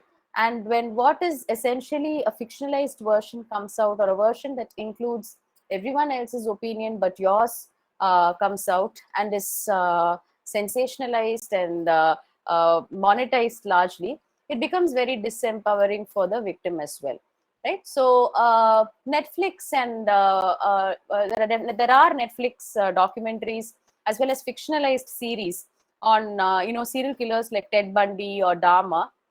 They choose to focus on the perpetrator more, who is like a deviant figure, and he becomes eventually, the way in which these shows are scripted, the narrative is so engrossing that these characters tend to become the focus of social obsession, and they are perceived with a sense of mixture, with a mixture of fear and fascination. And sometimes even they are given even a celebrity status, as is the case with Ted Bundy. So it's also worth noting that while new technology and new media have perhaps played the largest role in reinvigorating this genre, true crime has continued to be very popular in the print form as well, as seen by the success of the novel The Killers of the Flower Moon, by the Osage Murders by David Gran, whose book was recently adapted by Martin Scorsese, that talks about the exploitation of Native American land and people, for the pursuit of capitalist profit. So that's a very interesting book. Please do check it out when you're free. So in India, there seems to be a lot of demand, but the supply is not as much with regards to fictionalized true crime. So stories based on true crime seems to be the way to go, because there's a lot of there's a vast viewership for it. And some of the examples that I can give you is the Delhi crime, which is based on 2012 Delhi gang rape incident. The Scam, the Harshad Mehta's story, the Scam 1992, which is based on a journalist's memoir. And there's another book called Scoop, which is based on a former journalist, Jigna Vora's memoir, which she wrote when she was in prison and where she was wrongfully convicted. The book is called as Behind Bars in Baikulla, My Days in Prison. So there's so many true crime narratives are being adapted on OTT, and they have become quite successful as well. But there's, I think, a long way to go there as well. So the last genre that we will be looking at today is the Nordic noir. So Nordic noir is an umbrella term for the moody, atmospheric crime fiction produced by Scandinavian countries. It generally features characters and situations that are very morally complex, ambiguous, There are intimate personal portrayals of protagonists who function within a very close knit community, far off. Set very, very far off. So the premise of a typical Nordic noir is a very ghastly crime takes place in this very bleak landscape, and it is typically led by a police investigator. Most often the police investigator is also a woman, and he or she struggles with a lot of personal issues, and solving the crime is often less important. More emphasis is also given on why the crime occurs or how. Nordic noir also tends to act as a critique of the welfare state in many of these Scandinavian countries. So after David Fincher's adaptation of Stieg Larsson's novel The Girl with the Dragon Tattoo, Nordic noir reached a global market, and with the popularity of OTT, Nordic noir shows independently without having to be remade. Shows such as Trapped, Valhalla Murders, Borderline, The Killing, they've all become very popular and have continued to influence series and movies from across the world. So, for instance, there's this American TV show called True Detective, and there's another show called The Bridge that share the same tone and rhythm of Nordic noir. And typically, these shows, I mean, the Nordic TV series especially, have a very slow, understated pace. It's called slow burn, right? So the dialogue is quite sparse, with very monosyllabic words. The lighting is very muted, and the drama has a lot of stillness and reflection and such. So Tamil web series, there's a Tamil web series called Sural the Vortex, which too has been influenced by the Nordic genre, especially in terms of its setting, characterization, the type of crime, the narrative. All of it is there with an interesting folk twist to it as well. So typically, Nordic noir consists of a lone police officer braving the moody weather, as well as the ghosts of his pasts and personal life. But recent Nordic crime fiction contains numerous journalist investigators, right? So their presence is again explained by the fact that most of the Nordic crime writers, come from a journalistic background, right? So the rise of the journalist investigator as a rival to the traditional police detective is also a mark of the growing distrust in the competence of the Nordic welfare state and its officials. So Nordic journalist investigators are motivated by the desire to uncover and prevent social injustice. They tend to act as lone moral guardians of upholding the principles of the press as a fourth estate. They are again like the PI in the hard-boiled genre. They are lone detectives, but they're not as cynical as the PI of the hard-boiled genre. So they're more optimistic because the protagonists believe that they have to strive and somehow secure social justice for their country. So that's about my presentation. I would like to just conclude by saying that crime fiction as a genre continues to grow in popularity and shows no sign of abating. So there is no subject beyond the reach of crime fiction, whether it is the impact of AI on human relationships or the dark underbelly of the metropolis, or crime writers can write about it, pretty much anything. They write about science, social exclusion, disability, gender, sexuality, racism, religion, food, music, art. The multiplicity of subgenres emerging seem to only increase year on year, and have also seen an ongoing interest in the development of complex story worlds that take the readers to an unfamiliar world itself. Right. So that's about. Thank you. Thank you. Thank you so much, ma'am. Now I request Ms. S. Sindhu and the audience to give your views on the paper presentations.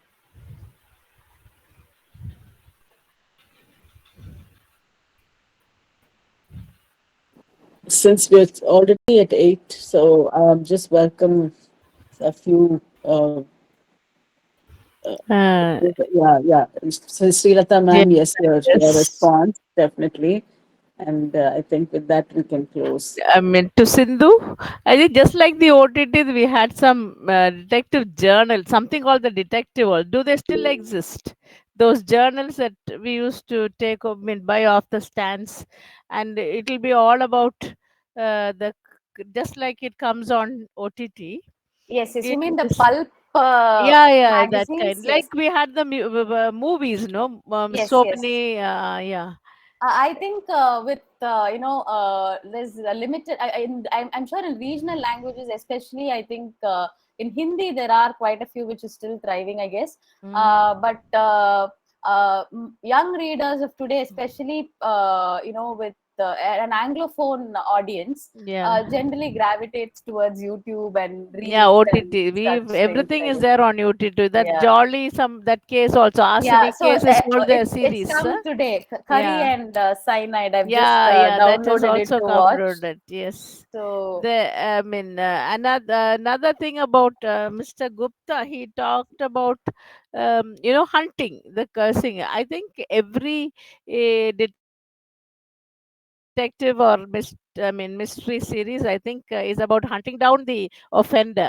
And what he did, no, I mean, what he told about that porcupine quill, right? There is a series, the Pettigrew murder, Cyril Hare. There's a there's one called the with a bear bodkin.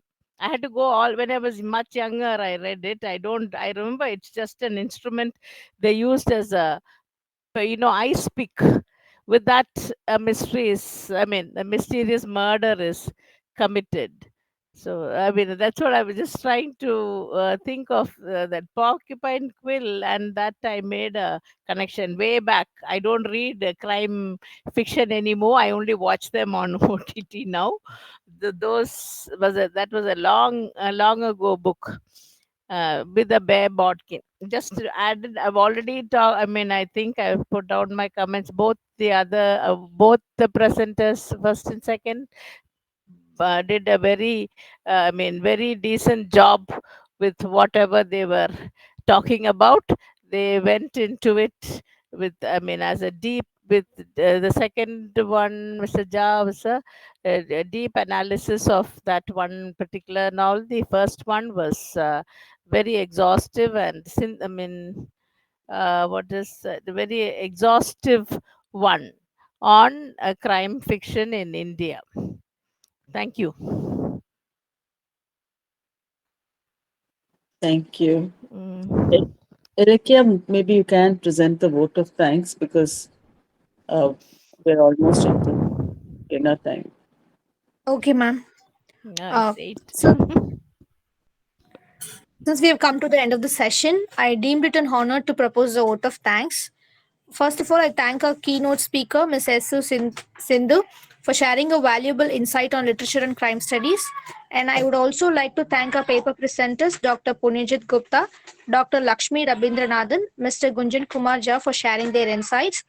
And our, our heartfelt thanks to Dr. Madhya Priti Srinivasan, Associate Professor and Head of the Department of English, for providing the various research opportunities to the research scholars. And I also would like to thank a college principal for her constant support. And finally, I thank all the staff members and research scholars who are present at this forum. Thank you all.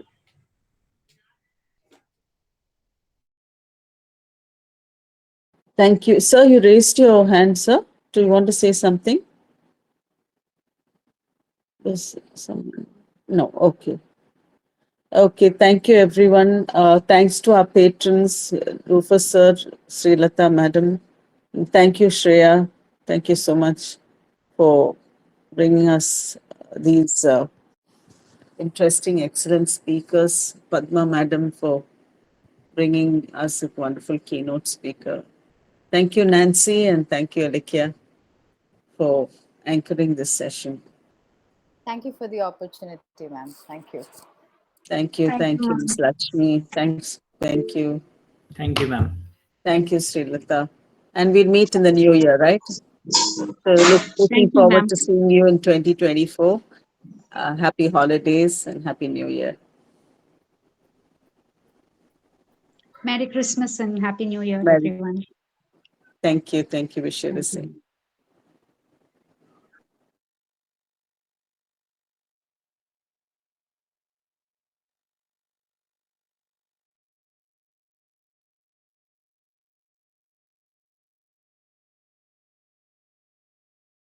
more